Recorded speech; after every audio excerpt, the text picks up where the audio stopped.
पिछले महीने जब अमित शाह से राज ठाकरे की मुलाकात हुई थी, तब राजनीतिक गलियारों में ये चर्चाएं होने लगी थी कि राज ठाकरे शायद बीजेपी के साथ गठबंधन कर सकते हैं। तो वहीं अब राज ठाकरे इन चर्चाओं पर विराम लगाते हुए बीजेपी के लिए कुछ ऐसा कहा जिसे सुन राजनीतिक गलियारों में हलचल पैदा हो गई है।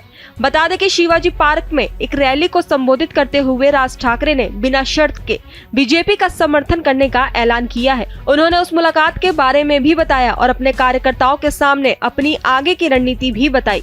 उन्होंने ये भी कहा कि उनकी पार्टी लोकसभा चुनावों में नहीं लड़ेगी, लेकिन उन्होंने ये जरूर कहा कि विधानसभा चुनावों की तैयारी कर रहे हैं। अब इस बात को समझा जाना चाहिए कि आखिर राज ठाकरे के इस निर्णय के पीछे उनकी पार्टी को क्या फायदा होने वाला है। तो चलिए आपको बताते हैं। दरअसल गुड़ी पाड़वा के मौके पर मुंबई के शिवाजी पार्क में एमएनएस की रैली हुई। मनसे अध्यक्ष राज ठाकरे ने इस दौरान भाषण दिया और इस दौरान बड़ा ऐलान करते हुए कहा कि लोकसभा चुनाव में बिना शर्त पीएम नरेंद्र मोदी को समर्थन देंगे। राज ठाकरे ने कहा कि हमें राज्यसभा नहीं चाहिए और न ही किसी तरह का समझौता चाहिए। हम बीजेपी, शिवसेना और एनसीपी गठबंधन का समर्थन करेंगे क्योंकि हमारा समर्थन सिर्फ मोदी के लिए है। इसके साथ ही उन्होंने साफ किया कि वो किसी के नीचे काम नहीं करेंगे। उनका ये बयान अहम है क्योंकि बीजेपी से उनके गठबंधन की चर्चा ने बीते दिनों महाराष्ट्र में सुर्खियां बटोरी थी। उन्होंने कहा, खबर आई है कि मैं अब एकनाथ शिंदे की शिवसेना का प्रमुख बनूंगा। मुझे प्रमुख बनना होता तो कब का प्रमुख बन जाता। मैं सिर्फ अपनी पार्टी का ही प्रमुख रहूंगा और चुनाव लड़ूंगा तो बताकर लड़ूंगा।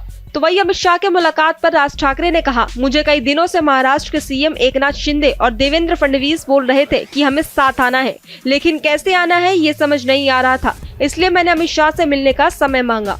इसके साथ ही उन्होंने आगे कहा कि 2014 में मैं महाराष्ट्र का पहला नेता हूं जिसने कहा था कि नरेंद्र मोदी को प्रधानमंत्री बनना चाहिए। मैं अगर किसी से प्यार करता हूं तो पूरे मन से करता हूं। 2014 में मैंने नरेंद्र मोदी को समर्थन दिया। 2019 में मैंने विरोध किया था क्योंकि मैं उनकी भूमिका से सहमत नहीं था। रैली के दौरान एमएनएस प्रमुख ने अपने संबोधन में उद्धव ठाकरे पर जमकर निशाना साधा और उन्होंने कहा, उद्धव ठाकरे और संजय राउत जिस तरह की टीका टिप्पणी करते हैं उस तरह की भाषा मेरी नहीं है क्योंकि मुझे सत्ता नहीं चाहिए थी, लेकिन उद्धव ठाकरे ने स्वार्थ के लिए सब कुछ किया, उनको सत्ता से बाहर निकाल दिया।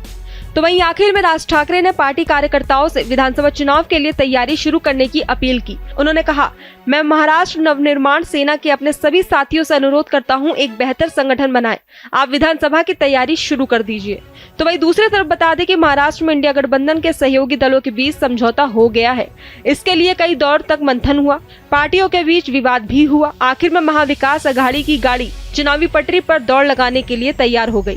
शिवसेना ठाकरे, कांग्रेस और एनसीपी शरद गुट के बीच सीट शेयरिंग पर बात बन गई। सूबे के 48 में से 21 सीटों पर उद्धव ठाकरे की पार्टी चुनाव लड़ रही है, तो वहीं कांग्रेस 17 सीटों पर और एनसीपी शरद गुट 10 सीटों के साथ चुनावी मैदान में उतरी है।